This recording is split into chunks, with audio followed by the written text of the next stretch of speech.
The newsletter arrived on a Tuesday morning in March. I was pouring coffee for the breakfast rush at the diner when my coworker Brenda handed me an envelope. It was addressed to incoming student Megan Holt. Inside was a congratulations letter welcoming me to the university's fall semester. My hands started shaking. I had never been accepted. I had never even received a response.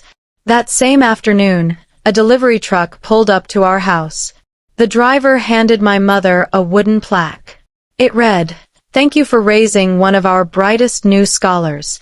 She smiled and thanked him. I stood in the doorway and felt my world tilt sideways. I was 22 years old and still living in the same small Ohio town where I grew up. Every morning I woke up at 5. I worked the opening shift at Kelly's Diner on Route 40. I poured coffee and served hash browns and smiled at truckers who left $2 tips. I saved every cent in a mason jar under my bed. My plan was simple. Save enough to reapply next year. Try again. Keep trying. I had been doing this for 4 years, ever since I graduated high school. I thought my application had been rejected. I thought I was not good enough. I never imagined someone had hidden the truth from me. My mother's name was Denise Holt. She raised me alone after my father died in a construction accident when I was 8. She worked double shifts at the hospital as a billing clerk. She pushed me to study hard. She told me I could be the first Holt to make it out of this town. She said education was everything. I believed her. I spent every night at the kitchen table with my textbooks. I graduated top of my class. I applied to 6 universities. I waited for responses that never came. Or so I thought. When the plaque arrived, I asked her about it.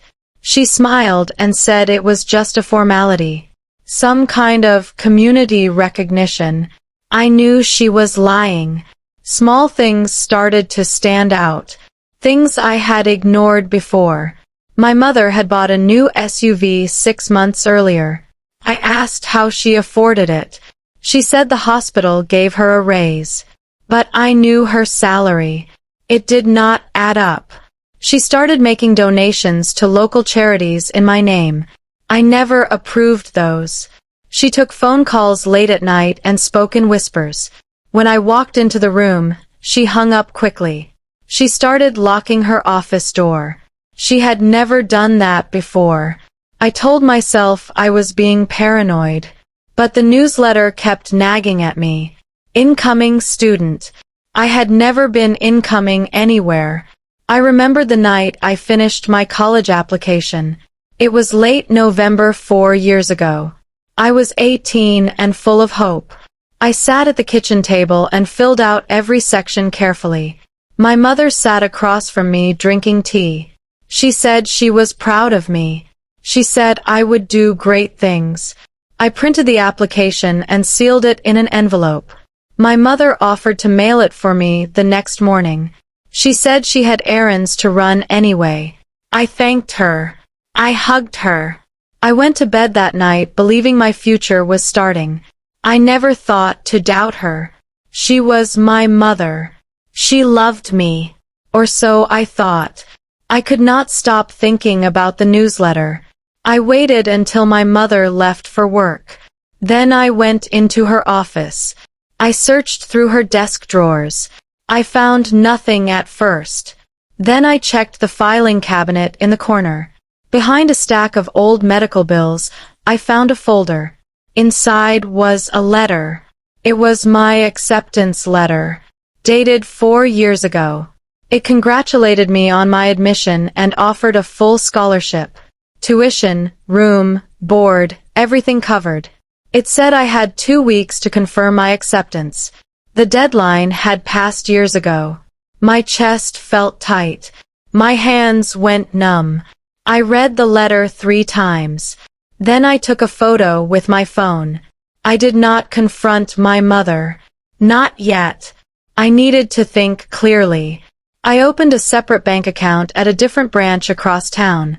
I scanned every document I could find. The acceptance letter. old bank statements, emails. I uploaded everything to a cloud storage account. I made copies. I kept one set at the diner in my locker. I kept another set at my friend's apartment. I was not going to lose this evidence. I worked my shifts like normal. I smiled. I poured coffee. I acted like nothing was wrong. But inside, I was building a case. I had learned something important over the years. Patience wins wars. Then I found the scholarship check. It was in an old bank statement tucked into a drawer. The check was made out to me. $50,000. It was supposed to cover my first year. But someone had deposited it into an account I did not recognize. The signature on the deposit slip was my mother's. My stomach turned. She had stolen my scholarship money. She had cashed a check in my name. That was fraud. That was illegal. I printed the statement and added it to my files. I started tracking every transaction, every deposit, every withdrawal. The numbers painted a picture I did not want to see. But I could not look away. I went back through old emails. I used my mother's laptop when she was at work. I found correspondence with the university's financial aid office. Someone had sent emails from my account. Emails I never wrote. They declined the scholarship. They said I had decided to stay home and work instead. They thanked the university for the opportunity. The emails were signed with my name. But I never sent them. My mother had access to my email. She knew my password. I had trusted her with everything. She used that trust to destroy my future. I kept reading. I found more emails, messages to other students, other families. My mother was not working alone. Then I got a voicemail. It was from a woman named Patricia who worked in the university's bursar office. Her voice was quiet and nervous. She said, "I think you should stop digging into this. Some people do not want these questions asked." She hung up before I could respond. I played the message 3 times. My hands were shaking. This was bigger than I thought. This was not just my mother stealing from me. This was a network, a system. I saved the voicemail. I forwarded it to my cloud account. Then I did something I never thought I would do. I called a lawyer. The lawyer's name was Timothy Brennan. He worked out of a small office 2 towns over. I told him everything. The hidden letter. The stolen scholarship. The forged emails. He listened without interrupting. When I finished, he leaned back in his chair. He said, "This is fraud. Financial fraud. Possibly wire fraud. If there are multiple victims, this could be federal." I asked what I should do. He said, "Document everything. Do not confront anyone yet.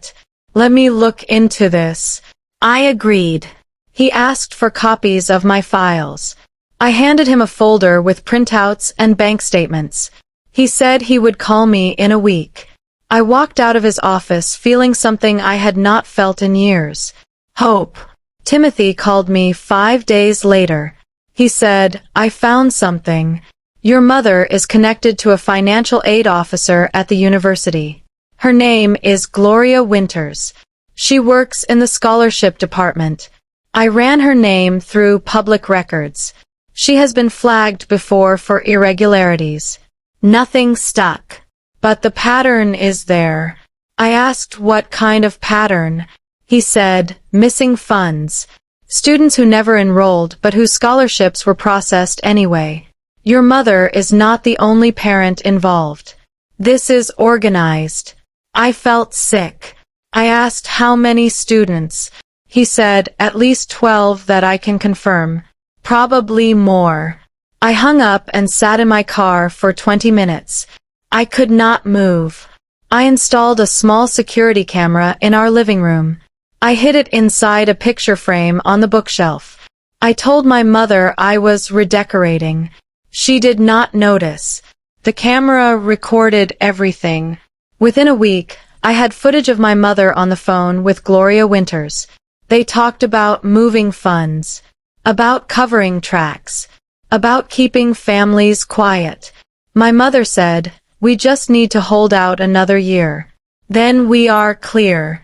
Gloria agreed. They laughed.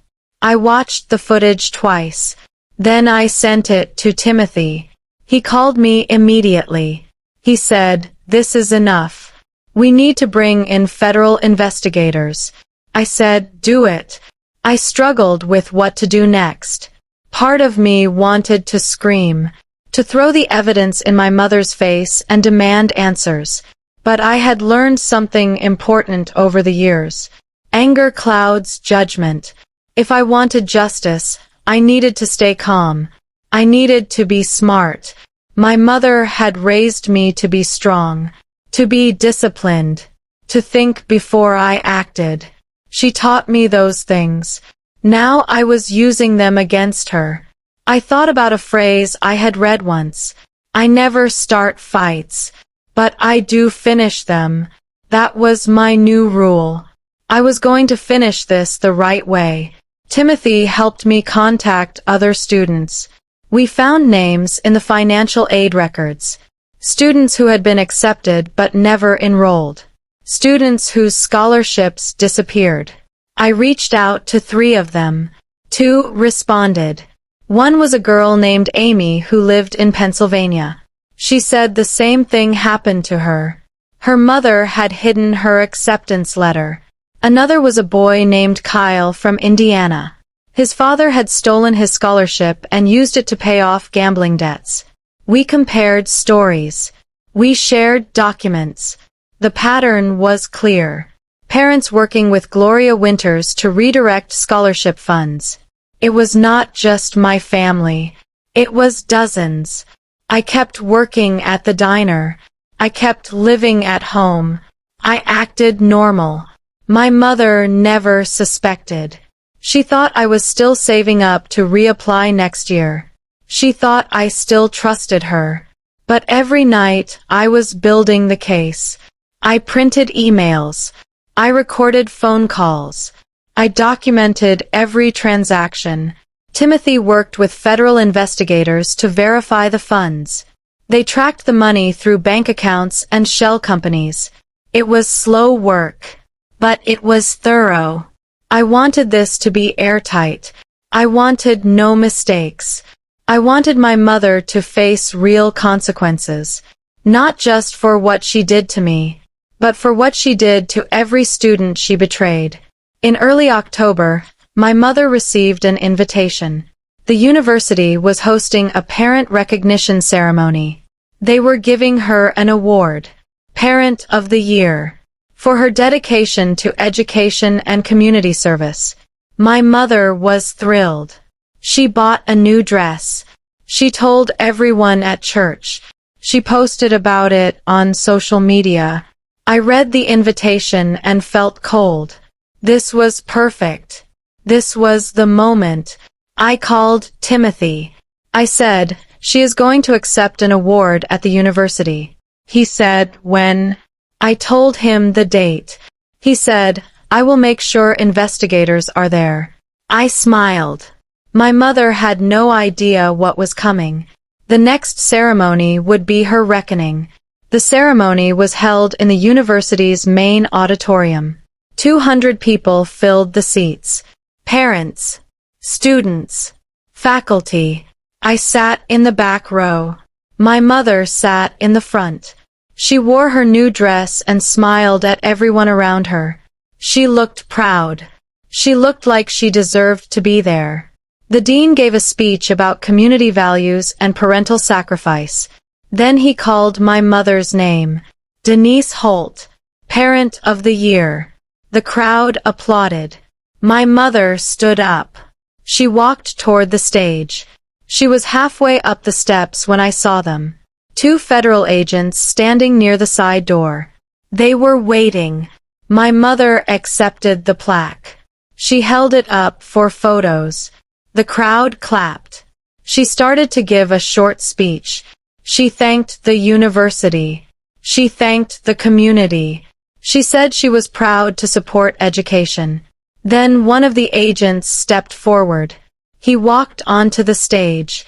The crowd went quiet. He said, "Denise Holt?" My mother turned. She said, "Yes." He said, "I am Agent Caldwell with the Federal Bureau of Investigation. You are under arrest for wire fraud and theft of federal funds." My mother's face went white. She dropped the plaque. It hit the stage with a loud crack. The crowd gasped. Cameras started flashing. Someone shouted. My mother looked at me. Our eyes met. I did not look away. The agents cuffed my mother on stage. They read her rights. The crowd was in chaos. People were shouting. Faculty rushed to the stage. Reporters pulled out their phones. I sat in my seat and watched it all unfold. I felt nothing. No satisfaction. No anger. Just clarity. My mother was led off stage. Agent Caldwell walked over to me. He said, "We also arrested Gloria Winters this morning. And 2 others. Your evidence made this case possible." I nodded. He said, "You did the right thing." I said, "I know." He handed me a card. He said, "If you need anything, call me." Then he left. I sat alone in the empty auditorium and stared at the stage. The plaque was still lying there, broken. The trial happened 6 months later. I testified in federal court. I explained how my mother hid my acceptance letter, how she stole my scholarship, how she worked with Gloria Winters to defraud other students. The prosecutor asked if I felt guilty for turning in my own mother. I said no. She committed crimes. She hurt people. I was protecting others from being hurt the same way. The defense tried to paint me as ungrateful. They said my mother sacrificed everything for me. I said, she sacrificed my future for her comfort. That is not love. That is control. The jury deliberated for 3 hours. They found my mother guilty on all counts. Fraud, theft, conspiracy. She was sentenced to 8 years in federal prison. I moved into a dorm at the university 2 weeks after the trial. I paid for it myself with money I saved from the diner. I did not use the scholarship. I could not. It felt tainted. Instead, I applied for financial aid as an independent student. I got grants. I got loans. I worked part-time at the campus library. I was 26 years old and starting college for the first time. My roommate was 18. She asked why I was so much older. I told her I had to wait a few years. She did not ask more questions. I was fine with that. I did not need to explain my life to anyone. I was finally where I belonged. I thought about my mother sometimes. I thought about the woman she used to be. The woman who worked double shifts. The woman who told me I could be anything. I wondered when she changed. Or maybe she had always been this way. Maybe I just never saw it. She taught me about sacrifice. She taught me about hard work. She taught me to fight for what I deserved. She just never expected me to fight against her. In a strange way, she made me who I was. Strong, disciplined, unwilling to accept lies. I did not forgive her, but I understood her.